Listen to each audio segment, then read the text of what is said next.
Up, now. Don't speak, just move. Let her go! You're just a boy. I'm not. That's my son! The first time my son asked why we ran, I told him the cold made people cruel. I never told him the truth, that the cruelest people wore crowns. 12 years. That's how long Lady Elowen had kept 2 heartbeats hidden from a kingdom that wanted them silenced. Long enough to forget the sound of court trumpets. Long enough to believe the mountains had swallowed her secret whole. Then the Alpha King came home from war. Snow fell over Frostfang Keep the morning his convoy passed the northern gates, and stopped. 2 children stood at the roadside in patched wool and wind-cracked boots, watching the returning army with the wary stillness of people who'd learned that soldiers meant danger, not safety. Valen almost rode past them. Almost. Then the boy lifted his chin, defiant, unafraid, and the king's breath caught in his chest. Silver eyes. Not gray. Not blue.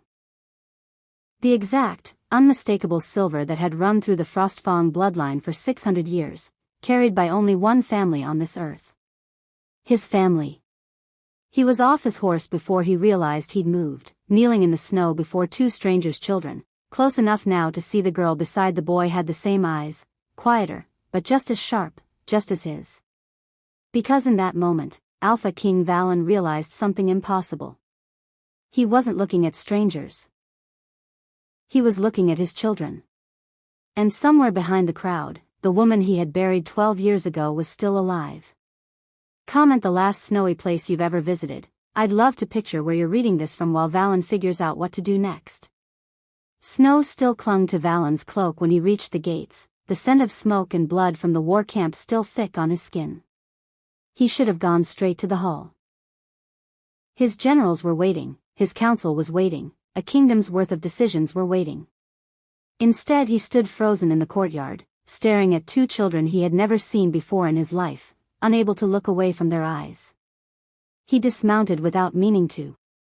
The crowd parted around him in confused murmurs, soldiers glancing at each other, unsure whether to kneel or intervene. Valen crouched in front of the boy and girl, close enough now to see the frost clinging to their lashes, the chapped red of their cheeks, the way the boy stepped slightly in front of his sister without seeming to think about it. "Who are you?" Valen asked, and his voice came out rougher than he intended. "Who brought you here?" Neither child answered. The girl's gaze flicked toward the crowd, searching for someone. The boy simply held the king's stare, unflinching, jaw set in a way that struck Valen as unbearably, impossibly familiar. He turned to the nearest guard. "Where are their parents?" "Find out. Now." The guard hesitated, torn between the urgency in the king's voice and the strangeness of a war-weary Alpha King kneeling in the snow for 2 peasant children. He bowed and hurried off, and Valen rose slowly, his mind refusing to settle on the only explanation that made sense. That was when he saw her. A flash of white at the edge of the crowd. A hood pulled low, but not low enough to hide the line of a jaw he had traced 1,000 times in memory, a pair of eyes that had haunted him through 12 years of war and grief and cold, empty nights on the throne. She was there. And then, in the space of a single heartbeat, she was gone, swallowed by the shifting bodies of villagers and soldiers. "Elowen," he breathed.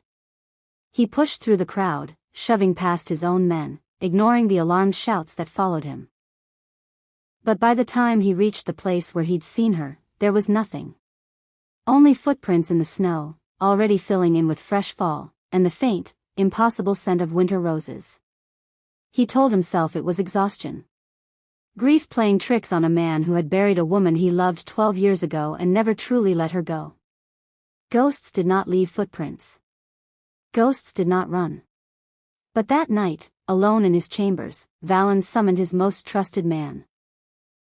Not a general, not a councilman, but a quiet, unremarkable spy named Bram who owed the king his life twice over, and gave him a single order. Find out who those children are. Find out where they came from. And find out, he said, his voice dropping, if the dead can truly come back. Deep in the mountains, in a cottage built into the rock where no royal road had ever reached, Elowen burst through the door still breathless from the run, her heart slamming against her ribs so hard it hurt.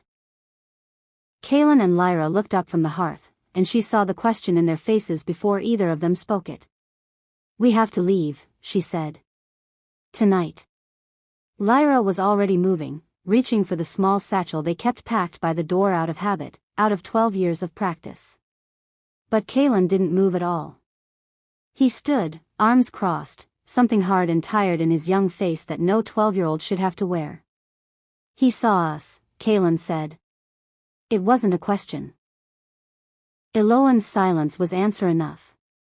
"Then he already knows," Kaelin pressed. "Running won't undo it, Mama." He looked at us. "You said it yourself, the eyes give us away every time. So what does running fix? It buys us time." "Time for what? Another village? Another year of hiding, another name, another lie?" His voice cracked, not with fear but with something closer to fury. "I'm tired of being told to be invisible. I'm tired of watching you look over your shoulder every single day of my life."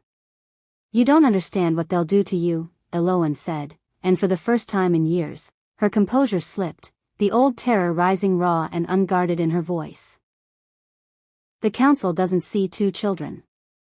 They see the end of everything they've built. They will kill you both and call it mercy for the kingdom." Lyra's hand found her brother's sleeve. "She's trying to protect us. She's been trying to protect us our whole lives," Kaelin said quietly. "Maybe it's time someone protected her."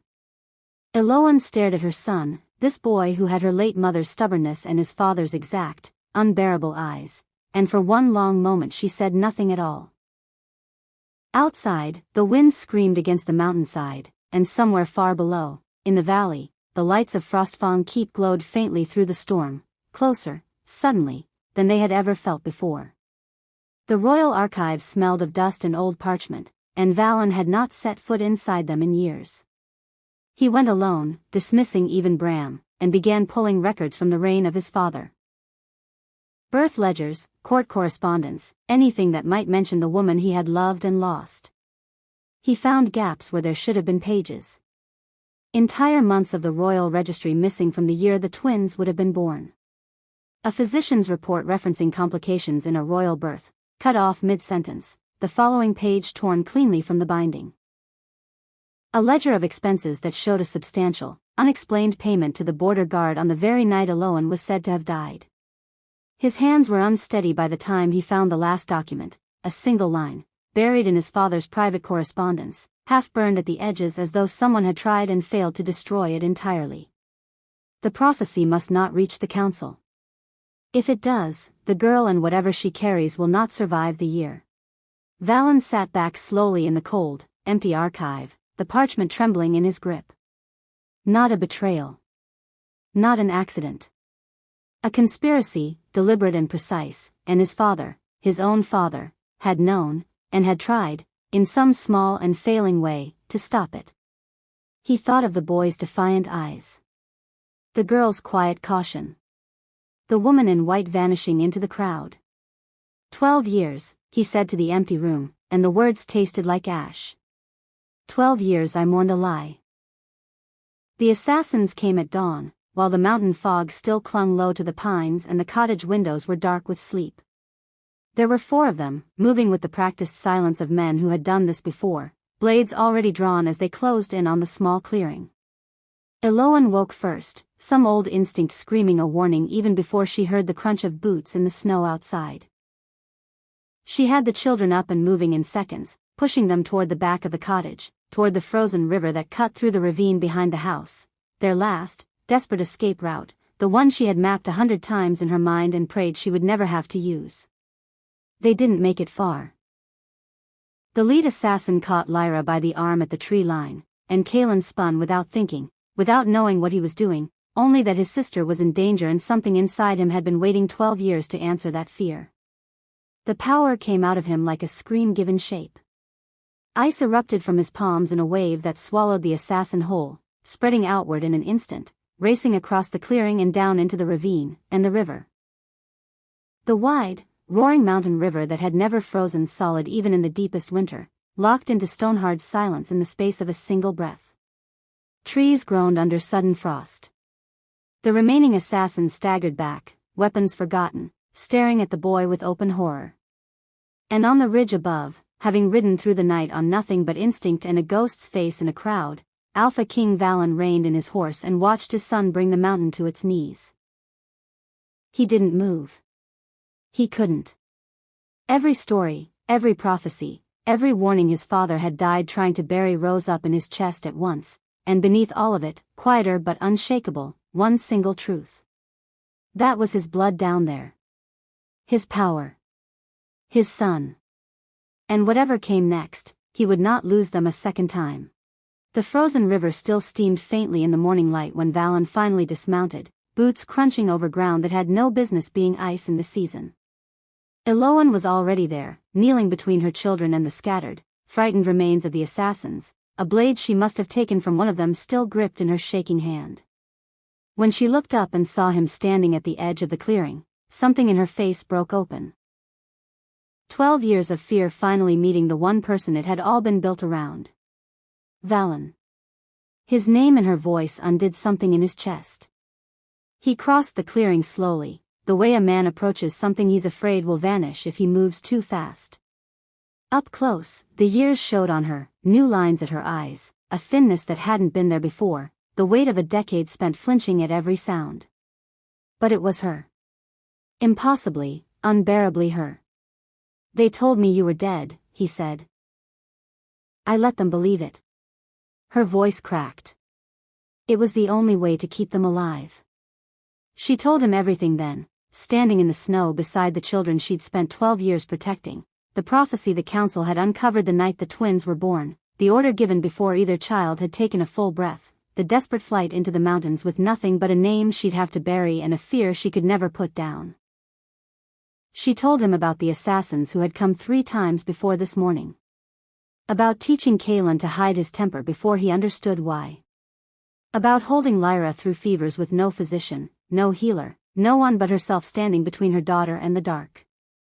Valen listened in silence, and somewhere in the telling, the Alpha King who had stood unmoved through a decade of war finally broke.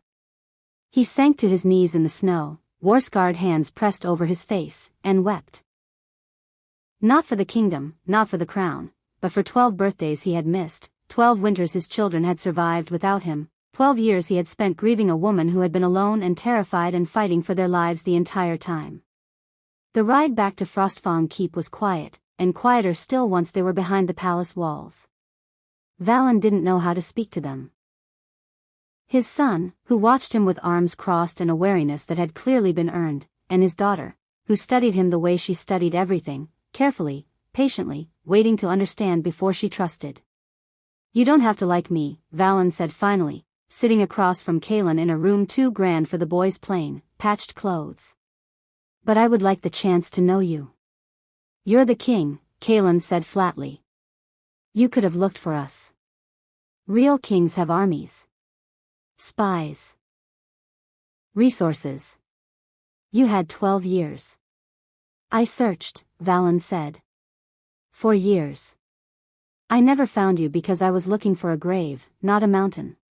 Kalen said nothing, but something in his jaw loosened, just slightly. It was Lyra, later that evening, sitting beside him at a window overlooking the frozen courtyard, who asked the question that struck deepest. She didn't look at him when she said it, her eyes fixed on the snow outside, her voice small and steady. "If you loved us," she said, "why didn't you find us?" Valen had no good answer. He gave her the only true one he had. "Because I let my grief convince me there was nothing left to find. That was my failure, Lyra. Not yours. Never yours." She was quiet for a long moment. Then, so softly he almost missed it, she said, "Okay." It wasn't forgiveness. But it was a door left open, and Valen understood he would spend the rest of his life earning the right to walk through it. The council learned of the twins within 3 days, and by the 4th, soldiers loyal to men Valen had trusted his entire life came for Kalen and Lyra in the dead of night. Valen fought them at the door of the children's chambers, but there were too many, and the order carried the seal of the full council, older and, in the eyes of the guards, more binding than the word of a king who had, in their eyes, been compromised by grief and blood. The kingdom, fed careful whispers for days, turned faster than Valen believed possible. Fear of the old prophecy spread through Frostfang like the very frost it promised. The twins will unite the wolf kingdoms, or bury them beneath eternal ice, and a frightened people chose the version of the story that let them sleep at night. The twins were dangerous. The twins had to be stopped.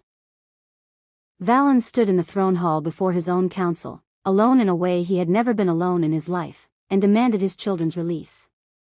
He was refused. His own advisor, the man who had stood at his right hand for 20 years, looked him in the eye and told him that the crown existed to protect the kingdom from itself, even when its king could not. Execution was set for the following dawn, at the winter moon ceremony, before the eyes of the entire court. They brought Kaelin and Lyra into the throne hall in chains, the whole court assembled beneath banners of ice blue and silver, and Valen stood at the foot of the dais with his hands clenched so tightly his knuckles had gone white. Elowen was beside him, having refused every order to stay away, her eyes locked on her children with the fierce, unbroken devotion of 12 years of sacrifice. When the executioner raised his blade toward Kaelin, something in the boy finally shattered. It wasn't rage this time. It was terror, pure, 12-year-old terror for his sister standing beside him in chains, and the power that had frozen a river now tore loose with no boy left strong enough to hold it back. Ice exploded outward from where he stood, climbing the throne hall's ancient columns, splitting stone with a sound like thunder. Snow began to fall from the vaulted ceiling as though the sky itself had opened.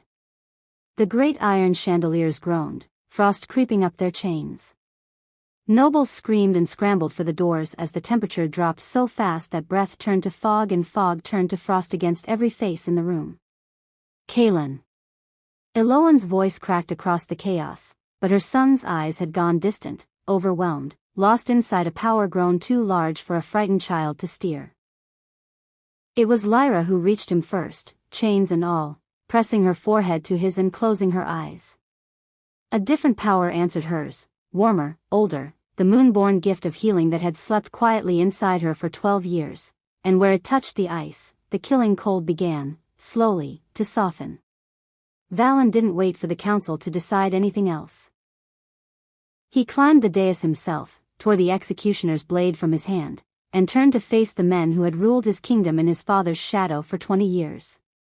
"You murdered my father," he said, his voice carrying through the frozen hall, "for refusing to kill 2 infants. You lied to me for 12 years. You will not take my children." "The prophecy," his advisor began, "is a lie you rewrote to serve yourselves," Valen cut in. "The true prophecy never spoke of destruction. It spoke of union, that only together could my children prevent the very winter you tried to summon by tearing them apart." He turned, and in front of the entire, frozen, silent court, he broke the chains from his son's wrists with his own hands, then his daughter's, and pulled them both against him as the last of the unnatural frost finally began to melt from the ancient stones. Elowen reached them a heartbeat later, and for the first time in 12 years, the 4 of them stood together, unhidden, unafraid, while the throne hall dripped and thawed around a family the kingdom had almost destroyed. Outside, the winter moon rose pale and clear over Frostfang Keep, and for the first time since the night his children were born, Alpha King Valen looked at the sky and felt, instead of grief, something that had waited 12 long years to finally come home. Months passed, and Frostfang Keep learned to breathe again. The council that had ruled in shadows for 20 years was gone, its conspirators exiled or imprisoned, its lies unwoven thread by thread until the kingdom finally understood the truth their fear had almost buried alive. In its place stood a new order, one built, Valen insisted, on the very thing the old council had tried to destroy. Family. Honesty. A throne that no longer hid behind prophecy, but stood accountable to it.